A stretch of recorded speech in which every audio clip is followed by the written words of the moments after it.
Clip number 601۔ اس clip میں انشاءاللہ عز و جل آپ قرآن پاک کی سورہ رات کی آیت نمبر 19 سے 21 تک کی تلاوت، ترجمہ اور تفسیر قرآن صراط الجنان سماعت فرمائیں گے۔ بسم اللہ الرحمن الرحیم۔ اللہ کے نام سے شروع جو نہایت مہربان رحمت والا ہے۔ افمن يعلم انما انزل اليك من ربك الحق كمن هو اعمى انما يتذكر اولو الالباب الذين يوفون بعهد الله ولا ينقضون الميثاق۔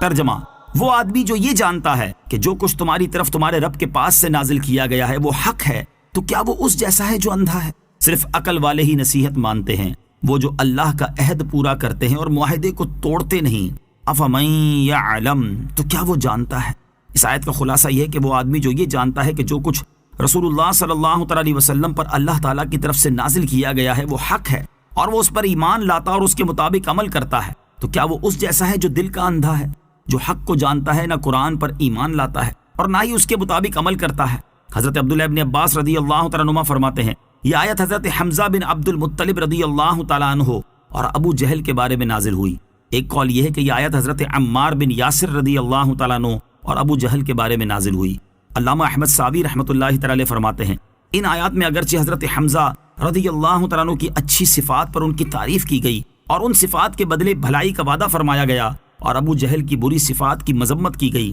اور ان بری صفات کے بدلے برے انجام کی وعید سنائی گئی، لیکن چونکہ اعتبار الفاظ کے عموم کا ہوتا ہے نہ کہ سبب نزول کی خصوصیت کا، لہذا حضرت حمزہ رضی اللہ تعالیٰ عنہ کے لیے وعدے کی آیات میں قیامت تک آنے والے وہ تمام لوگ بھی شامل ہیں جو حضرت حمزہ رضی اللہ تعالیٰ عنہ کے نقش قدم پر چلیں گے اور ان جیسی صفات اپنائیں گے۔ یوں ہی ابو جہل کے لیے وعید کی آیات میں قیامت تک آنے والے وہ تمام افراد داخل ہیں جو ابو جہل کے نقش قدم پر چلیں گے۔ انما یتذکر اولو الالباب، صرف عقل والے ہی نصیحت مانتے ہیں، یعنی قرآن کی نصیحتیں وہی قبول کرتے ہیں اور ان نصیحتوں پر وہی عمل کرتے ہیں جو عقل مند ہیں، اور ان کی عقل وہم کے عارضے سے صاف ہے۔ الذین یوفون بعہد اللہ، اور وہ جو اللہ کا عہد پورا کرتے ہیں، یعنی آخرت کا اچھا انجام انہی کے لیے ہے جو اللہ تعالیٰ سے کیا ہوا عہد پورا کرتے ہیں کہ اس کی ربوبیت کی گواہی دیتے ہیں اور اس کا حکم مانتے ہیں، اللہ تعالیٰ سے کیے ہوئے عہد اور ان معاہدوں کو توڑتے نہیں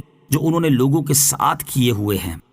والذین یصلون ما امر اللہ به ان یوصل ویخشون ربهم ویخافون سوء الحساب۔ ترجمہ، اور وہ جو اسے جوڑتے ہیں جس کے جوڑنے کا اللہ نے حکم دیا اور اپنے رب سے ڈرتے ہیں اور برے حساب سے خوف زدہ ہیں۔ والذین یصلون، اور وہ جو جوڑتے ہیں۔ اس آیت کا معنی یہ ہے کہ اللہ تعالیٰ کی تمام کتابوں اور اس کے کل رسولوں پر ایمان لاتے ہیں، بعض کو مان کر اور بعض سے منکر ہو کر ان میں تفریق نہیں کرتے، یا یہ معنی ہے کہ رشتہ داری کے حقوق کی رعایت رکھتے ہیں اور رشتہ داری نہیں توڑتے۔ اسی میں نبی کریم علیہ الصلوۃ والسلام کی قرابتیں اور ایمانی قرابتیں بھی داخل ہیں۔ سادات کرام کا احترام اور مسلمانوں کے ساتھ محبت و احسان، ان کی مدد کرنا، ان کی طرف سے مدافعت کرنا، ان کے ساتھ شفقت سے پیش آنا، سلام اور دعا کرنا، مسلمان مریضوں کی عیادت کرنا، اپنے دوستوں، خادموں، ہمسایوں اور سفر کے ساتھیوں کے حقوق کی رعایت کرنا بھی اسی میں داخل ہے۔ صلہ رحمی اور حسن سلوک سے متعلق احادیث، آیت کی تفسیر کی مناسبت سے ترغیب کے لیے چند احادیث یہاں بیان کی جاتی ہیں۔ نمبر 1، بخاری شریف کی حدیث ہے، حضرت جبیر بن مطعم رضی اللہ تعالیٰ عنہ سے روایت ہے، نبی کریم علیہ الصلوۃ والسلام نے ارشاد فرمایا، رشتہ داری توڑنے والا جنت میں نہیں جائے گا۔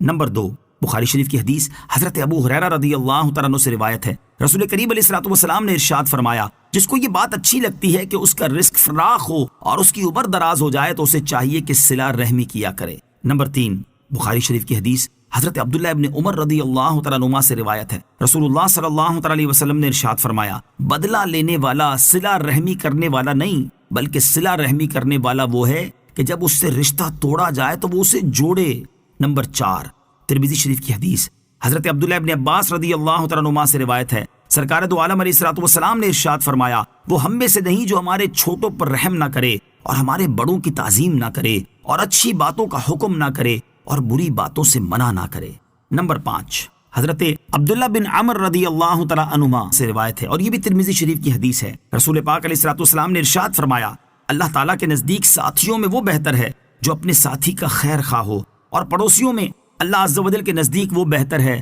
جو اپنے پڑوسی کا خیر خواہ ہو۔ نمبر 6، بخاری شریف کی حدیث، حضرت عبداللہ ابن عمر رضی اللہ تعالیٰ عنہما سے روایت ہے، حضور پر نور علیہ الصلوۃ والسلام نے ارشاد فرمایا، ایک مسلمان دوسرے مسلمان کا بھائی ہے، نہ اس پر ظلم کرے اور نہ اسے ظالم کے حوالے کرے۔ جو شخص اپنے بھائی کی حاجت روائی میں رہتا ہے تو اللہ عز و جل اس کی حاجت روائی میں رہتا ہے۔ جو شخص مسلمان سے کسی ایک تکلیف کو دور کر دے تو اللہ تعالیٰ قیامت کی تکالیف میں سے اس کی ایک تکلیف دور کر دے گا۔ جس نے کسی مسلمان کی پردہ پوشی کی، اللہ تعالیٰ قیامت کے دن اس کی پردہ پوشی فرمائے گا۔ نمبر 7، ابو داؤد شریف کی حدیث ہے، حضرت معاذ بن انس رضی اللہ تعالیٰ عنہ سے روایت ہے، رسول کریم علیہ الصلوۃ والسلام نے ارشاد فرمایا، جس نے کسی منافق کے مقابلے میں مومن کی حمایت کی تو اللہ تعالیٰ قیامت کے دن اس کی حمایت میں ایک فرشتہ کھڑا کرے گا جو اسے دوزخ کی آگ سے بچائے گا، اور جو کسی مسلمان کو ذلیل کرنے کی غرض سے اس پر الزام لگائے تو اللہ تعالیٰ اسے جہنم کے پل پر روک لے گا یہاں تک کہ وہ اپنے کہنے کے مطابق